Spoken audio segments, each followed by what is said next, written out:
Welkom by Ekerk Lewendig, die podcast. Dankie dat jy vandag saam met ons dieper kom dink oor Jesus en die Bybel. Ons hoop dat die boodskap jou sal inspireer, jou geloof versterk en dat jy sal sien hoe Jesus in jou lewe werk. Geniet die boodskap. Ons Vader wat in die hemel is, dankie vir die voorreg en vir die geleentheid om weer eens by mekaar te kom. Here, ons sê dit weer eens, want ons kan gereeld op konstante basis na U toe kom. Nog meer, U is beter, want U kom na ons toe. En Here, ons weet, U ontmoet ons hier vandag waar ons is. U ken ons harte, U ken ons hartsbegeertes, U ken die spanning en die angs waarmee ons sit, beter as onsself dalk. Here, laat ons dit vanoggend by voete neersit. Laat ons hoor hoe U deur U woord en U Gees op ons harte U wil ingrafeer, sodat ons ook as U kinders, as U volgelinge kan opstaan en gaan leef soos wat U van ons vra om te doen. Voordat in U groot en heilige naam alleen. Amen. In die wêreld waarin ons tans leef, is ons konstant omring en gebombardeer met woorde.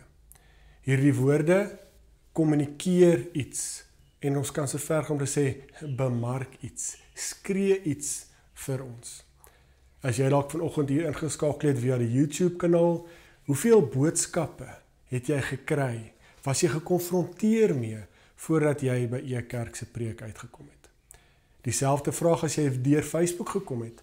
Hoeveel boodskappe het jy gesien voordat jy by Ekerk se preek uitgekom het? Ons lewe in 'n wêreld van beelde wat iets kommunikeer.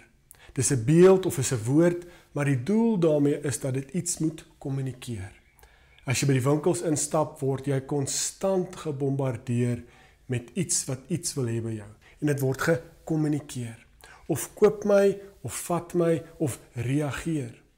As jy hier sit en jy lees Bybel, dan lees jy woorde, iets word gekommunikeer. As ons rustig is en ons ontspan voor die TV, dan kommunikeer dit iets aan ons.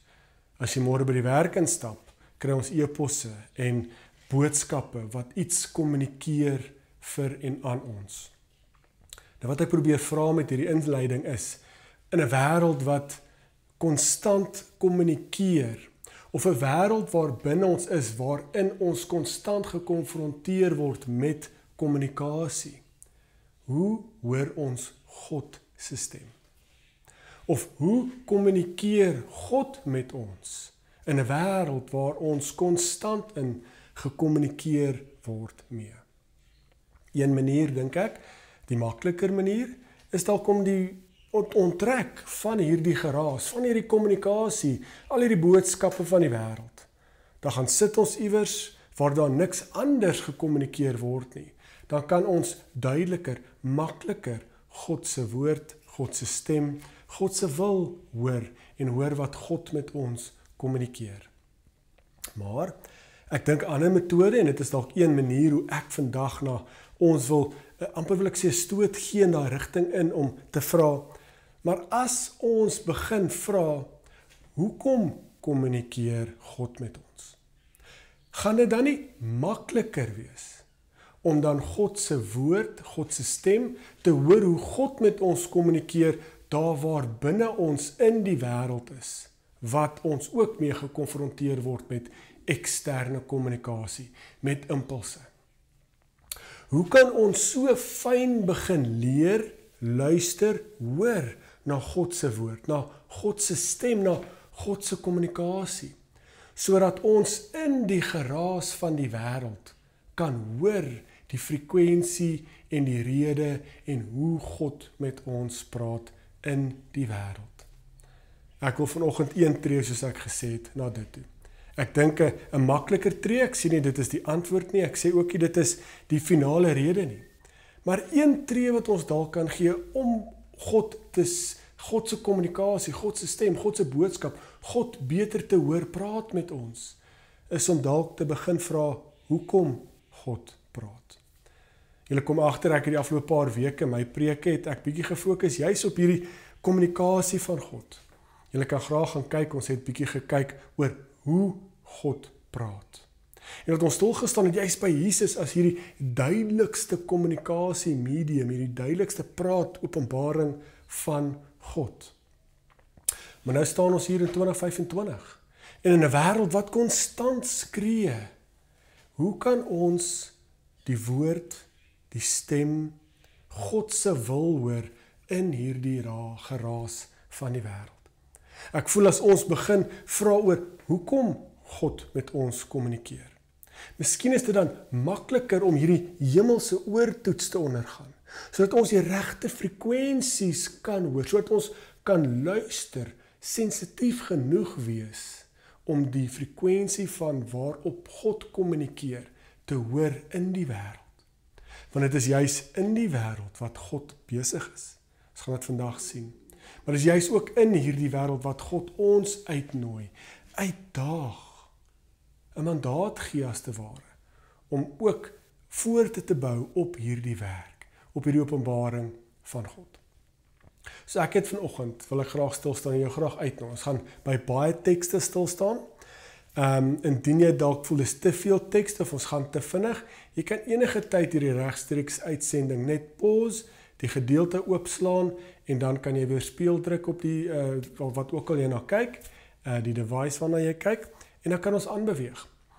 Maar ek het die hele Bybel gevat en gaan kyk waar is die gedeeltes wanneer God praat, wanneer God kommunikeer. En dit probeer saamvoeg om 7 redes te gee. Nou ek kan verkeerd wees, maar dit is hoe ek het saamgevoeg het. Julle gaan hoor vandag hoekom. Is as 7 hoofredes of hoofdoele oor hoekom God praat. As God praat, hoekom praat hy? En soos 'n goeie preek sal dit 7 punte wees. Oor 7 redes waarom en hoekom God praat. Die eerste een is reg aan die begin, Genesis 1. Die van ons wat dalk die Bybelreis waarmee ons tans besig is om te reis en bietjie 'n pause invat, het Stefan reg aan die begin hierdie Genesis 1 verhaal vir ons verskriklik goed gekommunikeer. Oor God kommunikeer, God praat en hy skep deur te praat, want hy is goed. En dis die gedeelte, Genesis 1. Ons hoef nie eers te gaan lees nie, julle ken dit so goed. God het gesê, laat daar lig wees.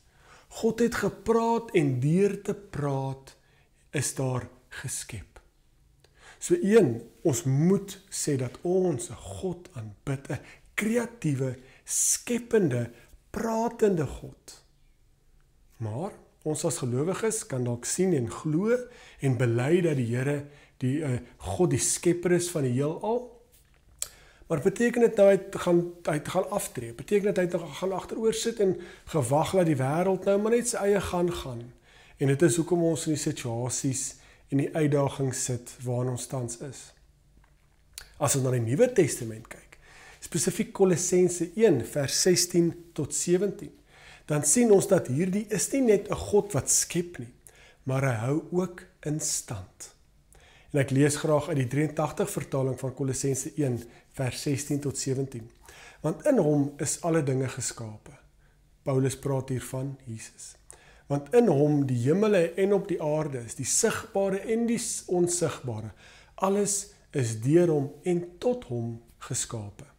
Hy is voor alle dinge en in hom hou hy alle dinge in stand. So God is nie net 'n liefdevolle, goeie, kreatiewe God wat praat en vanuit sy goedheid skep nie, maar God hou ook in stand. Dit is belangrik vir my en jou, voel ek met hierdie tema, want God praat met my en jou, omdat hy wil hê die aarde moet ook in stand gehou word. So, dis asof God 'n skepende God is, maar hy is ook 'n God wat teenwoordig is. Dis vir ons belangrik. God is nie 'n God wat onttrek nie. God is nie 'n God wat weggekruip het nie. God is 'n lewende, aktiewe God wat homself openbaar en hy hou nog steeds sy skepping in stand. En dis die tweede rede waarop ons vanoggend stil staan, dat God praat nie net om te skep en in stand te hou nie, maar God praat ook om homself te openbaar. Nou ek lees Eksodus 3 vers 13 tot 14 vanuit die boodskap. Moses het vir God gesê, wanneer ek by die Israeliete aankom en vir hulle sê, die God van julle voorouers het my na julle toe gestuur, sal hulle dadelik vir my vra, en wie is hy nou? Wat moet ek dan vir hulle sê? Ek is wat ek is, het God vir Moses gesê. Jy moet vir die Israeliete so sê, ek wat is, dis hy wat my na julle toe gestuur het. So ons kry hierdie verskriklike mooi gedeelte van hierdie God wat goed is en wat skep en hy skep deur te praat. En hy hou in stand en hy hou so in stand, hy wil so graag in hierdie liefdesverhouding wees met sy volk, dat hy gesien het, hy het gehoor hoe hierdie volk onderdruk word deur die Egiptenare. En dat hy onthou het aan hierdie belofte wat hy aan Abraham en die aardsvaders gemaak het. En laat God nie net onthou nie, hy tree ook op, hy openbaar ook homself. En dan sien ons hierdie openbaring van God met Moses, en dat God vir Moses sê, ek het geluister, ek het gehoor, ek gaan nou ook optree. Ek daag nie net op nie, ek wil ook in stand hou, ek wil ook 'n verhouding hê, en ek gaan jou as Moses gebruik, as die middel deur wie ek kommunikeer. So ons na die Nuwe Testament toe gaan. Hebreërs 1, vers 1 tot 2 in die Nuwe Testament sê dit so mooi. In die ou dae het God baie kere en op baie verskillende maniere met ons voorouers gepraat. Dit het hy gedoen deur die profete, maar nou het die laaste dae aangebreek hier op aarde. Nou praat God met ons deur die Seun. God het hom aangewys as die erfgenaam van alles. Deur hom het God ook die ganse heelal gemaak. Weereens hierdie bevestiging van God kommunikeer en praat net om te skep nie, hy hou ook in stand. Maar ook so, saam met hierdie instandhouding is ons God nie 'n ver God wat homself onttrek het nie. Dat ons hom eers moet gaan soek nie. Nee. God is die liefdevolle, goeie God wat homself openbaar. En op ons tema vandag, God kommunikeer, praat as en wanneer hy homself openbaar. Wanneer laas het jy bewus geraak van God se teenwoordigheid, van hoe God homself openbaar in jou lewe? Deur te praat, deur te kommunikeer. 'n derde rede oor, as ons na God se woord kyk, oor hoekom God praat. Hy skep, hou in stand, hy openbaar homself, maar God is ook die soekende God. En julle gaan agterkom, daar's 'n baie belangrike teologiese verskuiwing wat ek probeer kommunikeer. God openbaar homself, ja, dis wonderlik. Met jy geweet, dat God so goed is, hy is ook die initieerder. Het jy geweet dat God so goed is, dat hy jou soek? Ek het dit al baie gesê, Genesis 3 vers 9 in die boodskap sê dit vir ons so mooi. Die sondeval het gebeur, Adam en Eva het geëet, hulle was ongehoorsaam, het geëet van die boom van goed en kwaad. Daai een vraag wat die Here gevra het om nie te doen nie.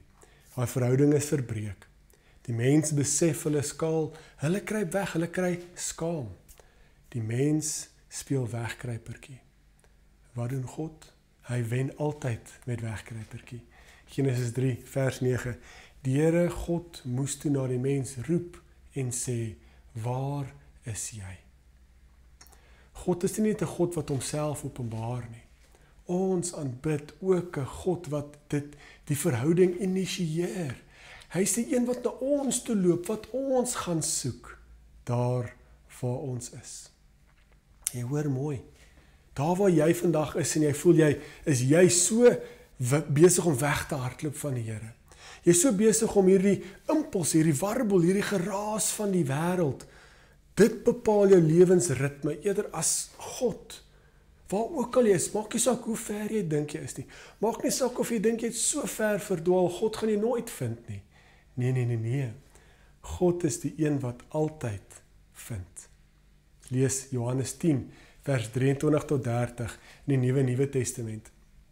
Terwyl Jesus in die tempel met die pilaargang van Salomo langs stap, het die Jode in 'n sirkel om gaan staan.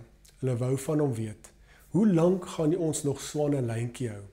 As jy die Christus is, sê dit openlik vir ons. Jesus het geantwoord, ek het al vir julle gesê, maar julle wil my nie glo nie. Alles wat ek op gesag van my Vader doen, bevestig dit tog duidelik van my. Maar julle wil dit nie aanvaar nie, omdat julle nie deel van my kudde skape is nie. My skape herken en luister na my stem.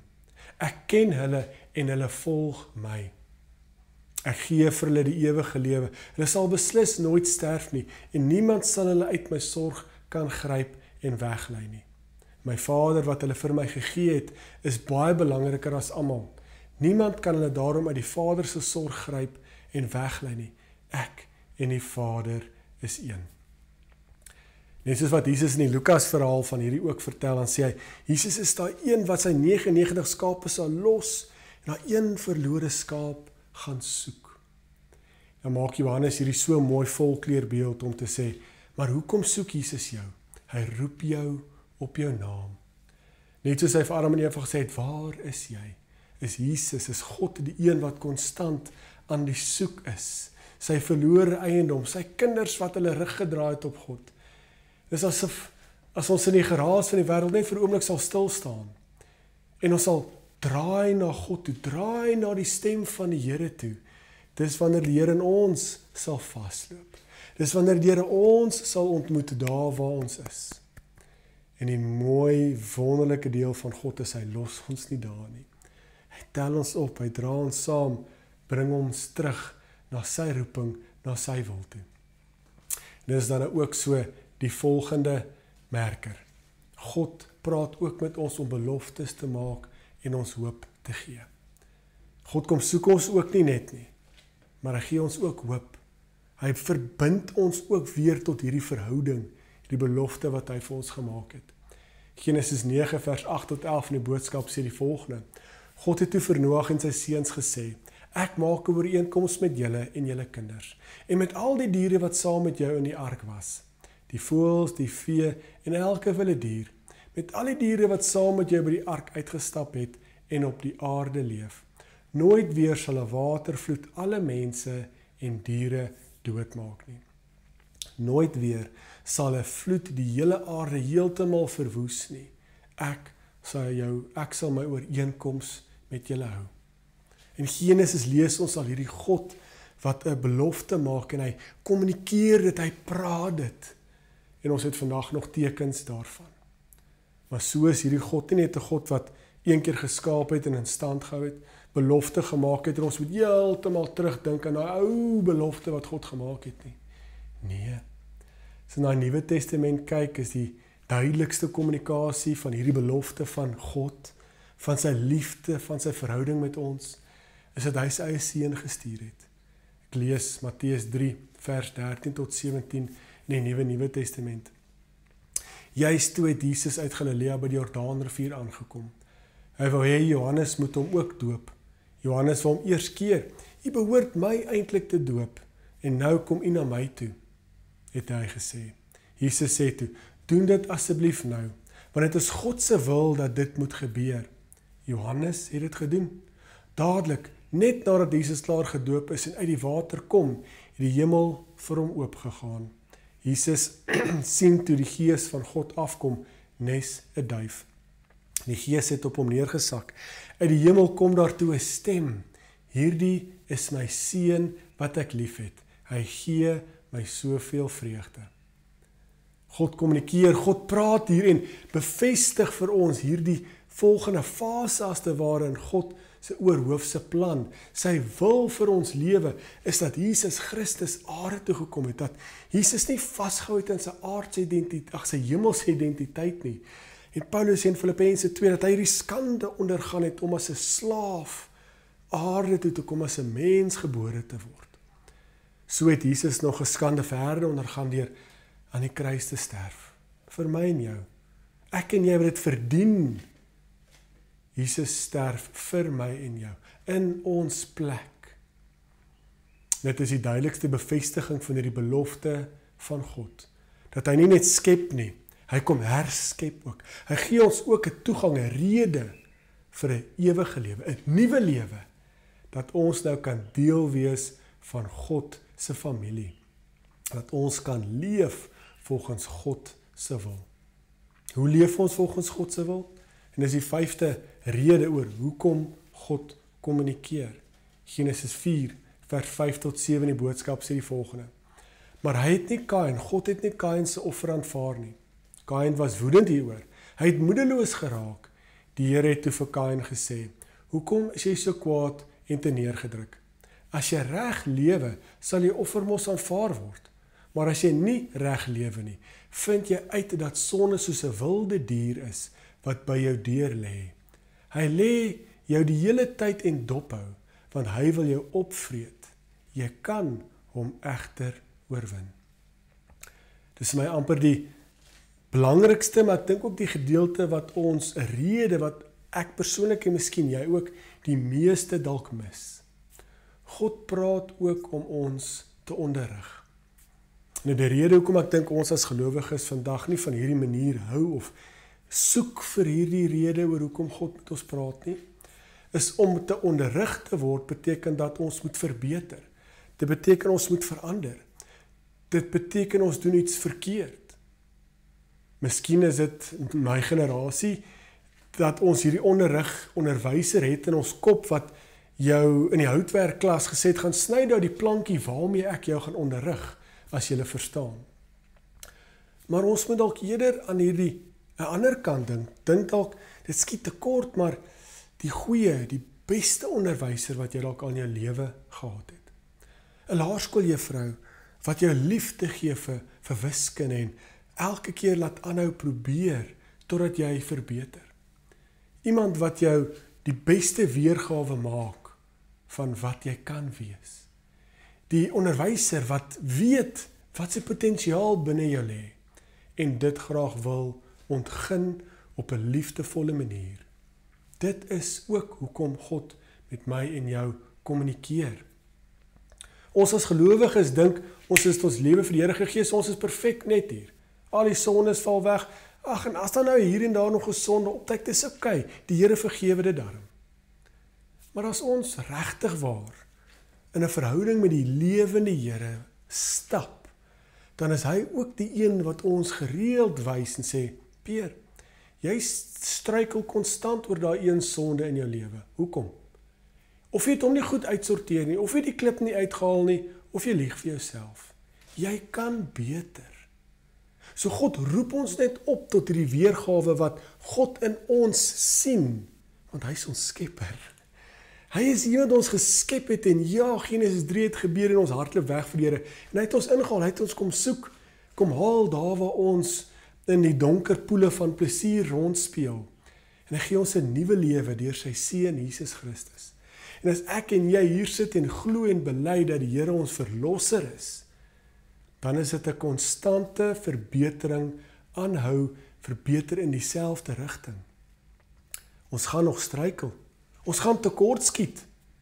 Die goeie onderrig, die goeie onderwyser wat God is, gaan ons nie uit die span uitgooi, uit sy familie uitsny, ons verlaat en agterlaat nie. Nee. Maar as jy is die een wat ons sal kan kante roep en kan sê, jy kan beter. God herskep ons ook om 'n beter weergawe te wees van wat ons tans is. En dit is soms nie lekker om te hoor nie, is nie lekker om te hoor as ons struikel nie, maar God doen dit met liefde. Hy is die een wat weet waarmee ons besig is. Maar hy wil hê ons moet verbeter. So wil die Here ook hê ons moet verbeter. En so kommunikeer en praat die Here ons ook in ons lewe om ons 'n beter weergawe te wees van wat God wil hê. Baie belangrik. Nie wat ek wil hê nie. Nie wat my kind moet gaan studeer of wat hy moet gaan doen vir 'n lewe nie. Maar wat God se wil is vir jou en jou kind se lewe byvoorbeeld. 'n 6de merker of 'n 6de rede ook oor hoekom God kommunikeer, is dat hy juis vir ons rigting gee. Nou julle sal sien ek het juis aspres en doelbewus eerder dat God onderrig kommunikeer, maar ook rigting gee kommunikeer. Want ek dink om rigting te gee, miskien is dit net ek en die mense met wie ek die lewe doen, dit is die een wat ons die meeste gaan soek voor by God. Here, moet ek nou hierdie beroep vat? Here, moet ek nou daai nuwe werksaanbod vat? Here, moet ek hierdie kar koop? Here, moet ek daartoe gaan trek? Moet ek immigreer? Moet ek 'n kind hê? Moet ek met hierdie persoon trou? Ons soek rigting by die Here en is goed en reg. En ons sien byvoorbeeld Eksodus 20 vers 1 tot 17. Kommunikeer God, praat God deur Moses en sê, hier is die 10 gebooie. Dit is die reëls, Die verhouding wat ek graag wil hê ons as volk en ek as julle God moet wees. Net daarna Eksodus 20 vers 22 tot 23, dan val die volk alreeds, struikel hulle alreeds. Dan lees ons, God het vir Moses gesê, vers 22 tot 23. God het vir Moses gesê om met die Israeliete te praat. Julle het nou self gesien wat gebeur as ek van bo uit die hemel met jou praat. Hou op om vir jouself afgodsbeelde van silwer of goud te maak, wat julle saam met my wil aanbid. So dit is daai oorvleeling tussen God gee hierdie rigting, hierdie onderrig, hierdie verhouding waarbinne ons wil speel, moet speel, kies om te speel. En soms as ons afwyk, dan kom onderrig die Here ons ook. Maar ook so gee die Here vir ons rigting. En ons sien dit Handelinge 13 vers 1 tot 2 in Nuwe Testament. Die geloofsgemeenskap van Antiochië was daar die volgende profete en leraars: Barnabas en Simeon en Lucius en Manaen, wat 'n goeie vriend was van Herodes Antipas en Saulus. In hierdie tyd was hulle besig om die Here te aanbid en om te vas. Toe sê die Heilige Gees vir hulle, toe praat God deur sy Gees met hulle, sit vir Barnabas en vir Saulus op sy vir my werk, sonder hulle af vir die taak waarvoor ek hulle geroep het. So ja, God kommunikeer. En ja, hulle het op 'n stadium gaan sit om homself af te sonder, om die frekwensie van die wêreld af te skakel, om te hoor hoe God kommunikeer. Als wonderlik, als Bybels. Maar die punt wat ons wil maak is, in ons wêreld wat dalk meer frekwensies het, duideliker, harder, meer geraas maak. Hoe kan ons bewus raak dat God ons ook onderrig? Soms moet ons onsself afsonder, soms moet ons na God toe draai, om te hoor hoe God ons ook nie net onderrig nie, maar ook in sy rigting stuur, leiding te gee om sy wil te doen. Laaste merker is dat God ook praat om sy koninkryk te vestig. Ons lees Jesaja 43 vers 14 tot 21 uit die boodskap. Dis hoe God van Israel, die hoë God van Israel wat jou red, die Here, het gesê, ek stuur iemand om teen Babel te gaan veg, sodat julle gered kan word. Ek laat die Galdeërs wat daar woon vlug, hulle vlug in die skepe waarmee hulle so gespog het. Ek is die Here, jou hoë God, ek het Israel gemaak, ek is julle koning. Dit is die Here wat hier praat. Ek het destyds 'n pad deur die see gemaak, ek het 'n deurgang deur die bruisende water gemaak, ek het perde en oorlogswaans, 'n hele leermag vernietig. Hulle het tot 'n val gekom, hulle sal nooit weer daarop staan nie, dit is verby met hulle soos 'n lamp wat uitgeblus is. Die Here sê, moenie vassteek by die verlede nie. Moenie net dink aan die dinge wat verby is nie, let op, ek gaan iets nuuts laat gebeur. Dit het al reeds begin, kom julle dit nie agter nie. Ek maak deur die woestyn 'n pad vir my volk om terug te kom. Ek laat riviere deur verlate plekke loop. Die jakkals en die volstruise, al die wilde diere in die veld, sal daarvoor vir my kom dankie sê. Ek het water in die woestyn gegee vir hulle om te drink. Ek het riviere deur eensame gedeeltes laat loop, sodat die volk wat ek vir my gekies het, daaruit kan drink. Hulle is die volk wat ek vir my bymekaar gemaak het, om my te loof en te prys. 'n gedeelte wat in die tyd van Israel so belangrik was, want hulle was juis in ballingskap weggevoer, en die Here het gesê, maar ek gaan iets nuuts doen, iets nuuts maak. En dit is vir ons belangrik, want is daai einste teks, as ons na die Nuwe Testament kyk, is dit ook daai tekste wat God sê, maar dit is nie net die Israel, dat hulle weer terugkeer na hulle volk toe nie, maar dit is ook God se plan, God se wil, dat Jesus Christus hierdie volgende fase in God se plan kom bewerkstellig, dat Jesus Christus God se wil is, dat Jesus Christus God se hoop is. Saam met dit ook, vir my en jou, lees ek Openbaring 21 vers 1 tot 5, wat hierdie uiteinde vir ons wys. Ek het 'n harde stem van die troon af hoor sê, kyk daar, kyk na God se tabernakel, sy woonplek is nou by die mense, hy sal sy woonplek by hulle maak, hulle sal sy volk wees, God self sal by hulle almal wees. Hy self sal elke traan van hulle oë afdroog. Daar sal nie meer iets soos die dood wees nie. Ook sal daar nie meer droefheid en 'n gehuil en pyn wees nie. Hierdie dinge was deel van mense se vorige bestaan. Nou is dit alles oor en verby. Let op, ek self maak alles nuut. Dit is belangrik dat ons hier half die begin van Genesis lees en God se konstante teenwoordigheid, sy openbaring, sy soektog sien deur die Bybel. Dat Jesus 'n volgende dimensie, sy duidelikste kommunikasie vir ons wys, en dit is Jesus Christus. Dat Jesus God se wil is, dat Jesus ons ewige lewe is, dat Jesus vir ons 'n ewige lewe is. Dat ek en jy hier vandag kan terugkyk, nie ver in die verlede in nie, maar kyk na Jesus Christus wat aan die kruis hang vir my en jou. Dis hoe God gekommunikeer het. Dis hoe God die dood oorwin het. Dis hoe God 'n ewige lewe gee vir my en jou. Ons kyk vorentoe en ons wag vir die Here wanneer hy weer kom, soos Openbaring vir ons sê. Wanneer daar nie meer pyn gaan wees nie, wanneer die geraas van die wêreld finaal gaan stil wees. Maar wat moet ek en jy doen in hierdie tyd van antisipasie, van spanning, van wag? Ek en jy word geroep om in die konteks, in die geraas, in die wêreld, daar waar jy is, stap vandag in die hemelse oortoets in die audioloog spreekkamer in, en hoor hierdie oortoets. Laat die Here ons hierdie hemelse oortoets gee, en laat ons kan uitstap vandag met die wete dat hoe God kommunikeer, maar meer duidelik ook hoekom. Dat ons gaan raak hoor, gaan fyn luister vernuf kry om daar waar ons is, te hoor hoe God skep, hoe God in stand hou, hoe God die een is wat homself openbaar, te midde van die geraas van die werk. Dis daar waar God ons gaan soek, wanneer ons met vriende kuier, met mense uithang wat nie noodwendig gelowiges is nie. Die Here soek hulle ook daar waar hulle is.